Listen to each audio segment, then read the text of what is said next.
শুভ সকাল। আশা করছি তোমরা সবাই ভালো আছো আর আমিও ভালোই আছি।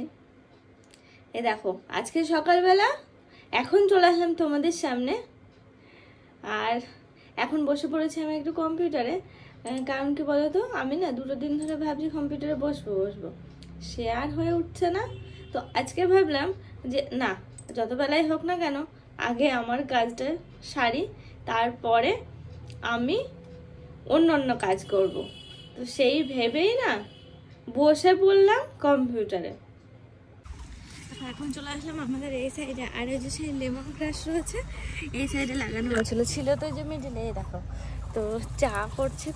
তো ভাবলাম যে আজকে একটু দেওয়াই তো হয় না, এই সাইডে আসার পর একটা ব্যবহারই হয় না, জানো এরকমই হয় বলো। আর ওইদিকে তো ঝাঁকড়া হচ্ছিল, তো সেই জন্য তো ওই দিক থেকে আবার এইদিকে লাগানো হচ্ছে।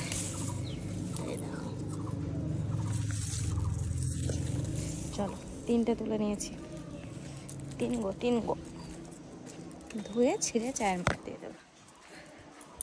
আজকের বাড়িতে সকাল সকালে এসেছে বাটা মাছ, ছোটো ছোটো কি সুন্দর বাটা মাছ, দেখো একদম ফ্রেশ। সকাল সকাল আসলে তো ফ্রেশই হয়, আর সেদিন যেমন বেলা করে এসেছিলো মাছগুলোর অবস্থা কাহিল হয়ে গেছিলো। মাছগুলো এখন দেখো ছাড়িনি। ও সেদিন কি প্রবলেম হচ্ছিলো জানো, আঁশই ছাড়ানো যাচ্ছিলো না, মাছগুলো গেছিলো নরম হয়ে, কিছুতেই আঁশ ছাড়াতে পারছিলাম না।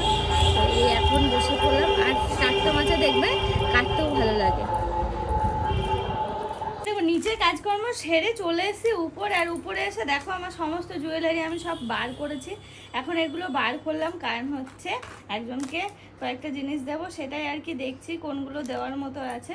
তো এই দেখো কি সুন্দর সুন্দর দুজোড়া কানের পেলাম, এই কানেরগুলো এই দেখো। প্লাস হচ্ছে ও বুচি, এই দেখো তোমার শ্বশুর বাড়ি পড়ে যাবা, এই দেখো কানের, এই সোজা ভালো লাগছে না? এই দেখো কিন্তু বুঝি নেই যে, বুঝলে না তাহলে অন্যটা দেখতে হবে। একটা বুঝি খুঁজে পাচ্ছি না যে ওর সাথে মিক্স করে দেবো। এ না এই চুড়িগুলো ওটা দেখছি ভেঙে রয়েছে, হেবি না? এইখানে সেই আলাদা করে করতে হয় নাকি? দু হাতে পরবে হাফ হাফ করে। এই দেখো চুড়িগুলো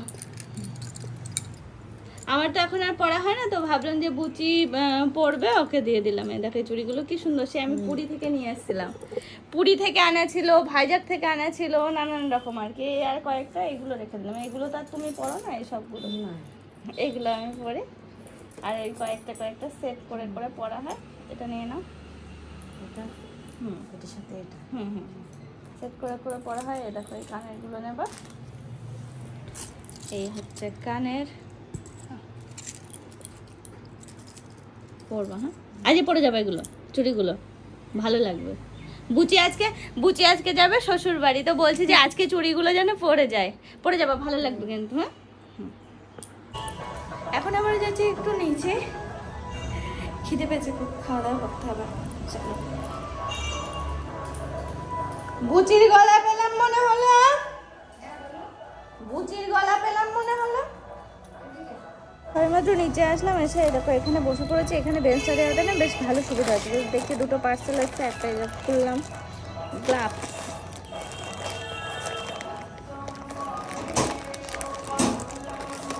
এতে সেই সন্ধ্যাবেলা হবে না গান টান? আমরা কটার সময় আসবো? আমরা আসার আগে কটার সময় আসবো জানি না, ওদের বাড়ি আর ফিরে যেতে হবে না, এখন গিয়ে ওদের বাড়ি উঠতে হবে। কটায় ডাক্তার দেখানো? 2টো থেকে 2:30। 2টো থেকে 2:30? হ্যাঁ ডাক্তার এখন ওদের বাড়ি যেতে বলেছে, তারপরে বললো তোমরা এখানে এসো, যেটুকু দেরি হোক এখানে দিয়ে ফোন করেছিলাম, 2টো থেকে 2:30। আচ্ছা ওটাই ভালো হয়েছে, তাহলে একদম চলে আসে যাবে, ওই ভালো হবে। খুলে খুলে দেখছি পার্সেলগুলো, দেখো ক্লাস, আর এটা একটা কুর্তি বাবু।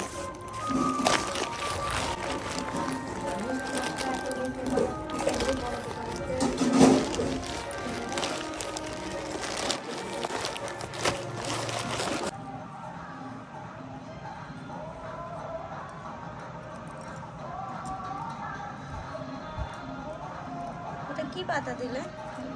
কেশরী পাতা? ভৃঙ্গরাজ।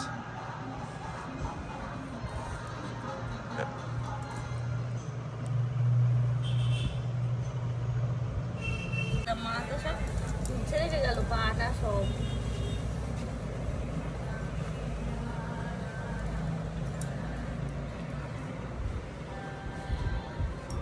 শুই পর পরে হেঁটে চলে বেড়ায় আগে।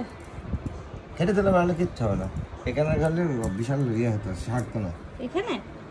জয়েন্টে একবার এরম হতো, বড় হয়ে যেত, একবার এরম হতো, ছোট হতো। এখানে কিছু। এই যে ম্যাডাম পা কেটে ফেলেছে, খুব অসুস্থ।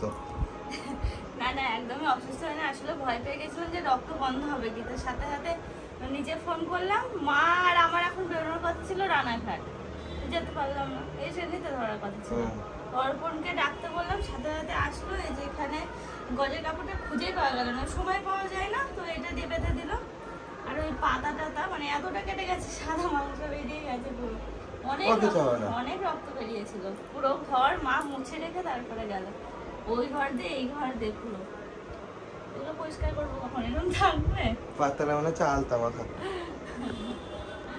বেশ আনন্দের সাথে যাচ্ছিলাম জানো তো রানাঘাটে। আমাদের বাড়িতে একটা খুব তাড়াতাড়ি সুখবর আসার কথা রয়েছে, তো সেই কারণে আর কি রানাঘাট যাচ্ছিলাম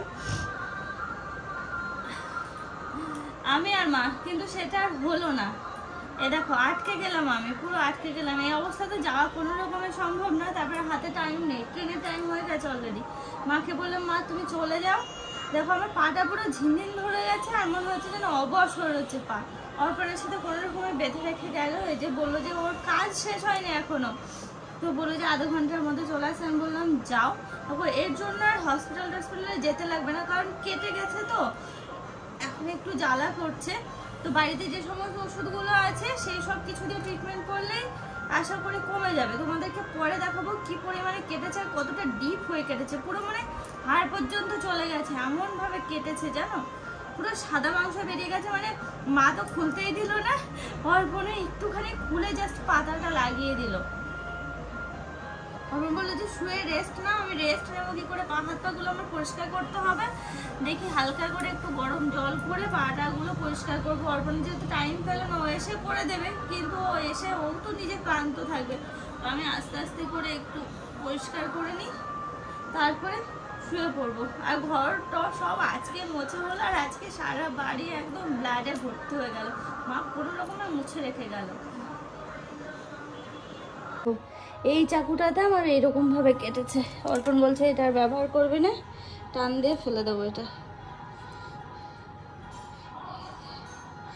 জানলা দিতে এসেছিলাম, এসে ওরকম কেটে গেছে।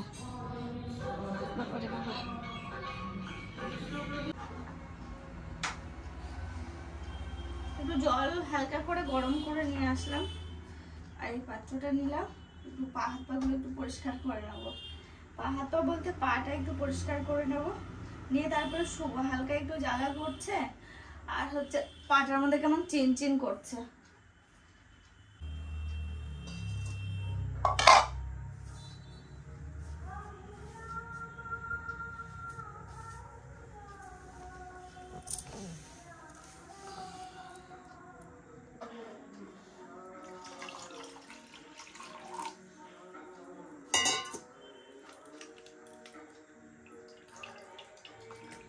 জানি না কিভাবে কি পরিষ্কার করতে হয়, অর্পণ থাকলে একদম প্রপার যেভাবে পরিষ্কার করে সেভাবে করে দিত, কারণ ও আবার এইসব জিনিসগুলো ভালো বোঝে।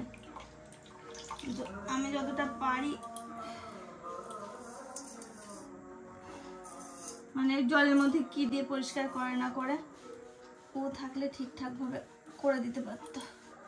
সবাই স্নান করে ওই রকম ভাবে শুধু জানলাটা আটকাতে গেছি, যে ঝড় বৃষ্টি ওয়েদারটা ভালো নেই, ঝড়টা যদি আসে বাড়িতে কেউ থাকবে না, একটু জানলা টালনাগুলো আটকে রেখে দেয়। কি অবস্থাটাই না হলো আমার। এখন আমি ঘরে বন্দি হয়ে থাকি কটা দিন, আর কি হয়ে গেল আমার রানাঘাট যাওয়া।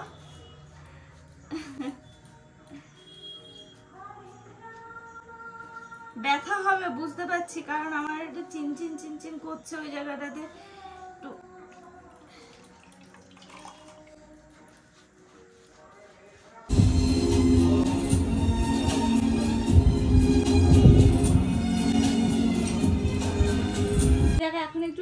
নিলাম।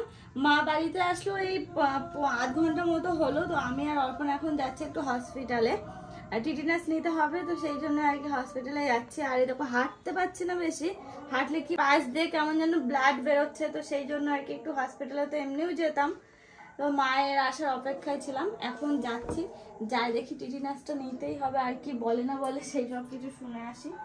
চলো।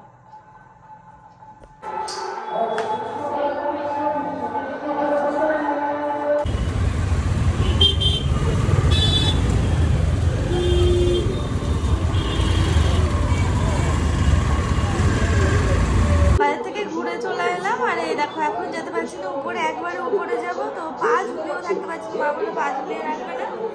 এই যে নিচের কাছে ঘুরে আসলাম,